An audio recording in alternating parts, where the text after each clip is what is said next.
हमारे चैनल को सब्सक्राइब कर बेल आइकन जरूर प्रेस करें हमारी न्यू वीडियो सबसे।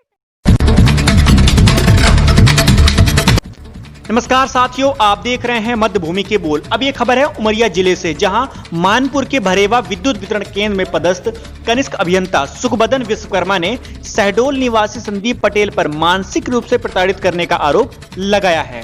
उनके अनुसार संदीप पटेल झूठी शिकायत करके पैसों के लेन देन के लिए दबाव बना रहा है। संदीप पटेल द्वारा शिकायत की गई कि भरेवा विद्युत वितरण केंद्र में पदस्थ कनिष्क अभियंता सुखबदन विश्वकर्मा थाना के कमरों में रहते हैं और विद्युत की चोरी भी करते हैं। मैं जूनियर इंजीनियर एमपीवी भरेवा में पदस्थ हूँ। मेरा नाम है यशवी विश्वकर्मा। ये जो है संजय पटेल है। संजय पटेल रहने वाला वहाँ का है, पुरानी बस्ती शहडोल का। कई बार आरटीआई मेरे खिलाफ़ लगाया और पेपरबाजी करता है कि जय साहब जो है डायरेक्ट चोरी करते पकड़ा गया, जो कि झूठा आरोप है। विजिलेंस को भेजा, विजिलेंस ने देखा, वो क्या कहते हैं दूसरे कोई सोनी करके रहते हैं वहाँ, सोनी जी के उधर केस बना, उनके तरफ से कटिया लगी थी, उन्होंने सोनी का केस उसके खिलाफ़ बनाए, मुकदमा दायर किया, उसका राशि भी उन्होंने सोनी जी ने जमा किया।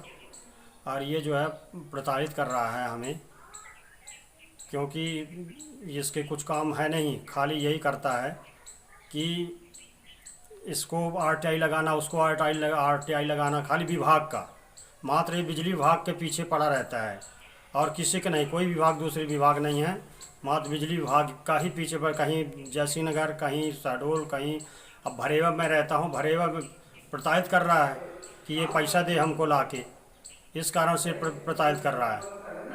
कई बार सूत्रों से जानकारी मिली कि जाके मिल लो, कि क्या कहते इससे मिल लो तो वो हो जाएगा।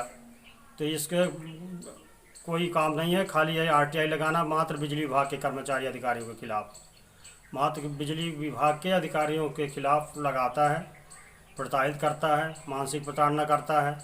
कई बार जो है तो वो हुआ, अभी वकील साहब हमारे अजीत तिवारी जी ने उनको एक नोटिस जारी किया था, इसने समझौता कर लिया था कि अब इसके आज के बाद जो है मैं नहीं करूँगा ऐसा। और फिर जो है अपन ने कुछ दिया नहीं इसको, 1 रुपये। हमने बोला भाई ऐसा है तो कोई सहयोग राशि होगी तो हम दे देंगे, यदि आपको ऐसा है तो हम दिए नहीं। इस कारण से ये जो है ये कहीं आरटीआई लगाएगा, कहीं क्या कहते हैं पेपरबाजी करेगा और झूठा आरोप लगा रहा है। चोरी केस बना है, विजिलेंस गई, वहाँ कोई था नहीं, ताला लगा था।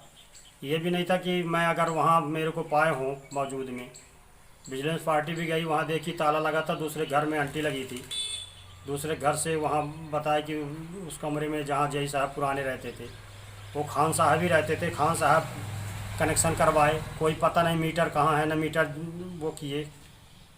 तो ये आरोप झूठा लगाया जा रहा है।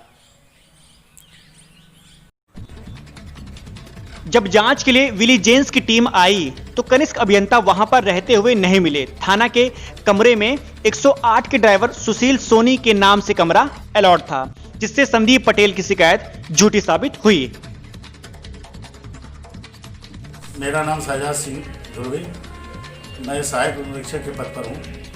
करीब थाना इंदवार में 3.5 वर्ष हो गए। इसके जब आया हूँ तो राजेश तिवारी थी। राजेश तिवारी के जाने के बाद खान साहब आए। खान साहब 6 महीना करीब रहे। इसके बाद ट्रांसफ़र होकर वो धनपुरी चले गए। इसके बाद विश्वकर्मा सर आए और आने के बाद विश्वकर्मा सर यहाँ रहते तो है नहीं, तो बस्ती में कहीं और रहते हैं, उनको कहाँ रहती है नहीं पता मुझे। बस इतना कहना चाह रहा हूँ। इस संदर्भ में दमोई वासियों से मध्य भूमि के बोल संवाददाता द्वारा बात की गई तो उन्होंने बताया कि कनिष्क अभियंता शुरू से ही दमोई निवासी लवकुश मिश्रा के मकान में किराए से रह रहे थे। ग्रामीण जनों ने इस बात की पुष्टि भी की है। हमारी जय साहब के ऊपर जो आरोप लगाया गया है वो निराधार है, क्योंकि जय साहब जब से आए हैं तो लवकुश कुमार मिश्रा जो ग्राम दमोह के निवासी हैं उनके यहाँ रह रहे हैं। जो आरोप लगा था कि ये वहाँ रह रहे हैं थाने में, तो थाने में जो खान साहब थे जय साहब वो रुक रहे थे यहाँ, और वही खान साहब जो है थाने में रहते थे। जय साहब कभी नहीं रहे। इनके ऊपर पैसा लेने के लिए ये गलत षड्यंत्र रचा जा रहा जो वो गलत है। हाँ, मैं भारतीय जनता पार्टी किसान मोर्चे का अमरपुर मंडल का अध्यक्ष हूँ। जी साहब जो विश्वकर्मा साहब हैं वो दमोह में लवकुश मिश्रा जी के यहाँ रहते हैं। थाना की जो उनके ऊपर आरोप लगाया गया है ये निरा झूठ है, क्योंकि वहाँ खान साहब जरूर रहते थाना में। विश्वकर्मा साहब जब से यहाँ आए हैं भरेवा ऑफिस में तब से दमोह ग्राम में रह रहे हैं। ये बिल्कुल सच्चाई बात है। ये लोग जो है इनसे कुछ लेन देन करना चाहते हैं, इसलिए झूठा आरोप इनके ऊपर लगा रहे हैं। तो जारी बयान के अनुसार आपने देखा कि किस तरह किसी शासकीय सेवा को मानसिक रूप से प्रताड़ित किया जाता है और उन्हें ब्लैकमेल भी किया जा सकता है, जो किसी व्यक्तिगत द्वेष का कारण भी हो सकता है, क्योंकि कनिष्क अभियंता अपनी सेवा उमरिया जिले में दे रहे हैं, जो शहडोल से लगभग 100 किलोमीटर की दूरी पर है। अब देखना है कि इस पर क्या कार्रवाई प्रशासनिक तौर पे की जा सकती है। हमें उम्मीद है ये वीडियो आपको पसंद आया होगा। लेटेस्ट खबरों के लिए यूं ही देखते रहिए। वीडियो के पसंद आने पर लाइक, शेयर एंड सब्सक्राइब करना ना भूलें।